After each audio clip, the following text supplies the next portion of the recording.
ನಮಗೆ ಹುಳದ ಬಾಧೆ ಬರುವುದು ನೇಜಿಯಿಂದ ಬರುವುದು. ನೇಜಿಯಿಂದ ಬರುವಾಗ ನಾವು ನೇಜಿಯನ್ನು ಅಷ್ಟು ಒಳ್ಳೇದು ಮಾಡಿ ಕರೆಕ್ಟ್ ಮಾಡ್ತೇವೆ, ಅದರಿಂದ ಹುಳದ ಬಾಧೆ ಬರುವುದೇ ಇಲ್ಲ.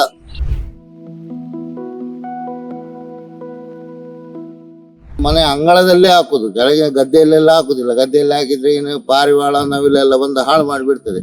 ಮನೆ ಅಂಗಳದಲ್ಲೇ ಆದ್ರೆ ಏನು ಬರುವುದಿಲ್ಲ. ಗೊಬ್ಬರ ನಮ್ಮ ಮನೆಯಲ್ಲಿ ಹಟ್ಟಿ ಗೊಬ್ಬರ ಉಂಟು. ಮತ್ತೆ ಒಂದು ವೇಳೆ ಕಡಿಮೆ ಆದ್ರೆ ಬೇರೆ ಗೊಬ್ಬರ, ಹಟ್ಟಿ ಗೊಬ್ಬರವನ್ನೇ ತಂದು ನಾವು ಇದಕ್ಕೆ ಹಾಕುತ್ತೇವೆ. ಮತ್ತೆ ಯಾವ ಈ ಫರ್ಟಿಲೈಸರ್ ಗೊಬ್ಬರ ಅದು ಇದು ಯಾವುದು ಹಾಕುದಿಲ್ಲ. ಕಟಪಾಡಿ ಸಿಎ ಬ್ಯಾಂಕ್ನ ಸಹಾಯಕ ಕಾರ್ಯನಿರ್ವಹಣಾಧಿಕಾರಿ ರಮೇಶ್ ಪೂಜಾರಿ ಅವರು ಕಚೇರಿ ಕೆಲಸದ ಜವಾಬ್ದಾರಿಯ ನಡುವೆಯೂ ಕೃಷಿಯ ಮೇಲಿನ ಅಪಾರ ಆಸಕ್ತಿಯಿಂದ ಸುಮಾರು 6 ಎಕರೆ ಹಡಿಲು ಭೂಮಿಯನ್ನ ಯಾಂತ್ರೀಕೃತ ಕೃಷಿಯ ಮೂಲಕ ಪುನರುಜ್ಜೀವನಗೊಳಿಸಿ ಮಾದರಿ ರೈತರಾಗಿ ಗಮನ ಸೆಳೆದಿದ್ದಾರೆ. ಮನೆಯಂಗಳದಲ್ಲಿ ಸುಮಾರು 550 ಟ್ರೇ ಚಾಪೆ ನೇಜಿ ಸಿದ್ಧಪಡಿಸಿ ನಾಟಿ ಯಂತ್ರದ ಮೂಲಕ ಭತ್ತದ ನಾಟಿ ನಡೆಸಿರುವ ಅವರು ತಮ್ಮ ಗದ್ದೆಯಷ್ಟೇ ಅಲ್ಲದೆ ನೆರೆಹೊರೆಯವರ ಹಾಗೂ ಸಂಬಂಧಿಕರ ಹಡಿಲು ಬಿದ್ದ ಗದ್ದೆಯಲ್ಲಿಯೂ ಯಾಂತ್ರೀಕೃತ ಕೃಷಿಗೆ ಉತ್ತೇಜನ ನೀಡಿದ್ದಾರೆ.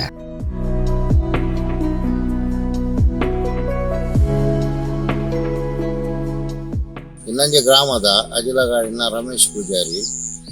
ನಾನು ಸಾಧಾರಣವಾಗಿ ಒಂದು 5-6 ಎಕರೆ ಕೃಷಿ ಮಾಡ್ತೇನೆ, ಬೇಸಾಯ. ಸಾಧಾರಣ ನಿರಂತರವಾಗಿ ನಾನು ಸಣ್ಣದಿಂದಲೂ ಮಾಡ್ತಾ ಇದ್ದೇನೆ. ಈಗ ಎಲ್ಲ ನಾಟಿ ಮಾಡೋದು ಎಲ್ಲ ಮಿಷನ್ನಿಂದಲೇ ನಾಟಿ ಮಾಡೋದು. ಮತ್ತು ನಮ್ಮದಂದರೆ ಕೂಲಿ ಕೆಲಸಕ್ಕೆಲ್ಲ ಜನಗಳು ಸಿಗೋದು ಕೂಡ ಕಡಿಮೆ, ಮಿಷನ್ನಿಂದ ಆದಷ್ಟು ಬೇಗ ಆಗ್ತದೆ.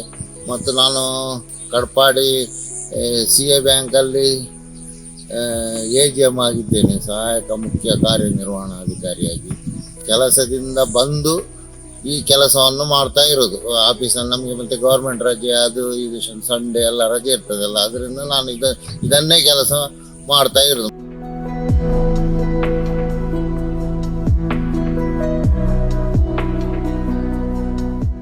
ಮತ್ತು ಈಗ ಚಾಪೆ ನೇಜಿ ಅಂತೇಳಿ, ಇದನ್ನು ಒಂದು ಸಾಧಾರಣವಾಗಿ 12ರಿಂದ 18 ದಿನದ ಒಳಗೆ ತೆಗಿಬೇಕು.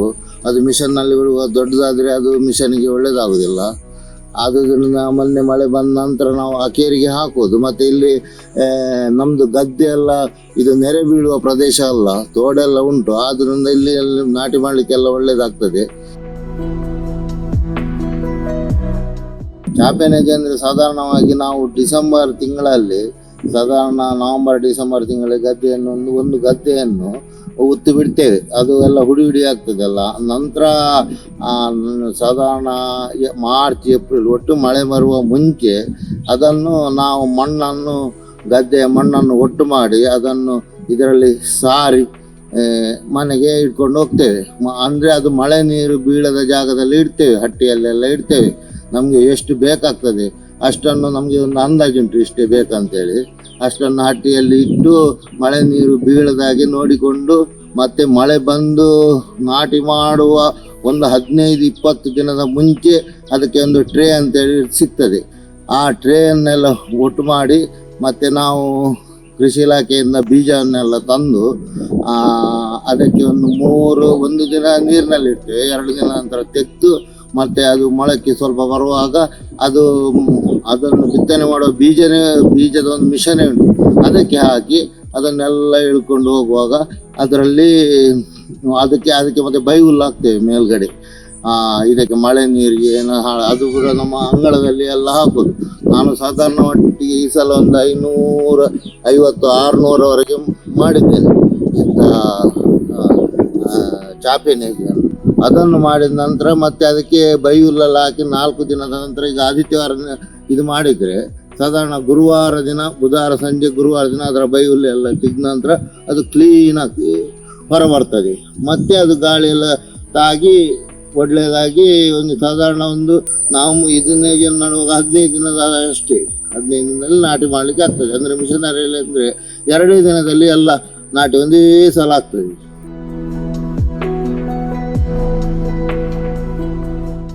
ಕಾರ್ಮಿಕರ ಕೊರತೆಯನ್ನ ಮನಗಂಡು ಯಂತ್ರದ ನೆರವಿನಿಂದ ಕೃಷಿ ನಡೆಸುತ್ತಿರುವ ಅವರು ಅಗತ್ಯವಿರುವ ಕಡೆಗಳಲ್ಲಿ ಕುಟುಂಬ ಸದಸ್ಯರೊಂದಿಗೆ ಕೈಯಿಂದಲೇ ನೇಜಿ ನಾಟಿ ಮಾಡುತ್ತಿದ್ದಾರೆ. ಕಚೇರಿ ಸಮಯದ ಹೊರತಾಗಿ ಬೆಳಿಗ್ಗೆ ಹಾಗೂ ಸಂಜೆ ಕೃಷಿ ಕಾಯಕದಲ್ಲಿ ತೊಡಗಿಕೊಳ್ಳುವ ರಮೇಶ್ ಪೂಜಾರಿ ಅವರಿಗೆ ಪತ್ನಿ ರೇಖಾ, ಪುತ್ರಿ ದೀಪ್ತಿ ಹಾಗೂ ಸ್ನೇಹಿತರು ಸಹಕಾರ ನೀಡುತ್ತಿದ್ದಾರೆ.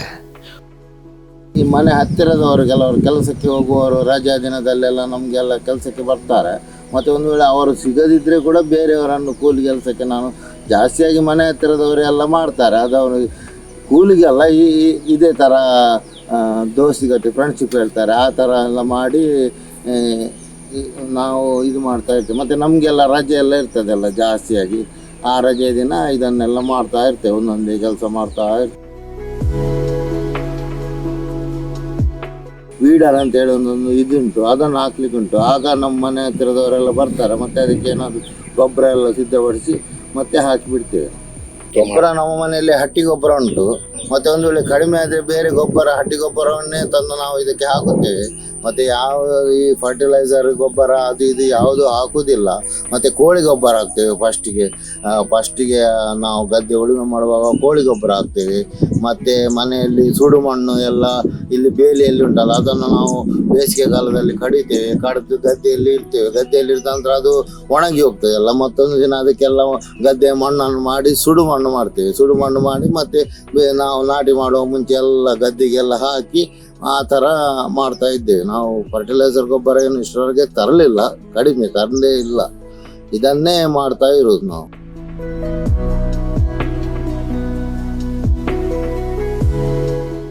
ಅದಕ್ಕೆ ಹುಳದ ಬೇದೆ ಬರುವುದೇ ಇಲ್ಲ ನನ್ನ ಇದರ ಪ್ರಕಾರ, ನಾನು ಮಾಡಿದ ಪ್ರಕಾರ. ಮತ್ತು ಇದು ಚಾಪೆ ನೇಜಿಯನ್ನು ತೆಗೆಯುವ ಮುಂಚೆ ನಾವು ಒಂದು ಸಲ ಸೆಗಣಿ ನೀರನ್ನು ಕೊಡ್ತಾ ಇರ್ತೇವೆ.